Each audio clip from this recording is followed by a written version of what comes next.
Le tabloïd russe bien connu Moskovski Komsomolets ne cache pas ses émotions. Kiev est oublié, écrit-il. Sous ce titre ironique, l'article résume une série d'événements qui suggèrent une réorientation de l'attention internationale, et particulièrement des États-Unis, de l'Ukraine vers le Moyen-Orient. L'appel téléphonique d'anniversaire de Vladimir Poutine à Donald Trump, les salutations au nom du peuple américain du secrétaire d'État Marco Rubio pour la journée de la Russie, un geste qui n'avait pas été vu depuis 2021, et le transfert des systèmes anti-drones de l'Ukraine vers le Moyen-Orient sont résumés comme des signaux indiquant que, finalement, on nous a laissé le soin de nous occuper de Kiev et de l'Europe, rapporte Corriere.Italie. Du Moyen-Orient à son propre avantage. Il n'y a pas encore de stratégie claire du Kremlin concernant les bénéfices qui pourraient découler de l'escalade du conflit entre Israël et l'Iran. Mais une chose est sûre, l'opération militaire spéciale en Ukraine est tombée des priorités internationales, particulièrement américaines. Désormais, toute la dynamique est interprétée en fonction des nouvelles relations avec les États-Unis. Selon l'analyste politique Malek Dudakov, l'escalade de la guerre entre Israël et l'Iran pourrait servir de catalyseur pour l'amélioration des relations entre la Russie et les États-Unis. Ils ont besoin de nous, dit Dudakov. Les États-Unis soutiennent militairement Israël, mais sont divisés en interne, tant dans l'opinion publique que dans le Parti républicain.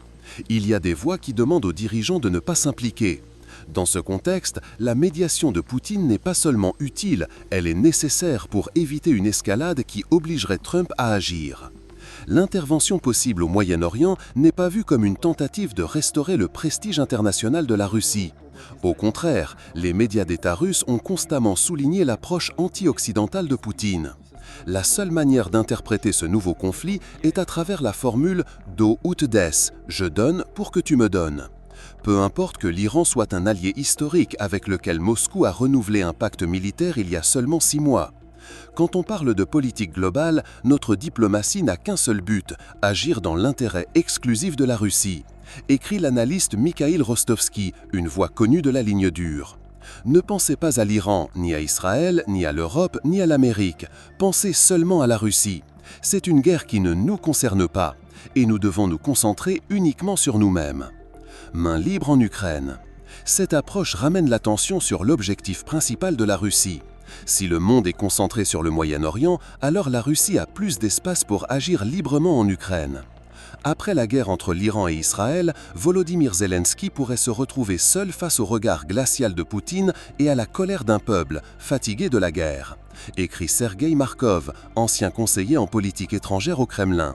Cependant, il souligne que Poutine tentera de médiatiser la paix au Moyen-Orient pour des raisons morales et humaines.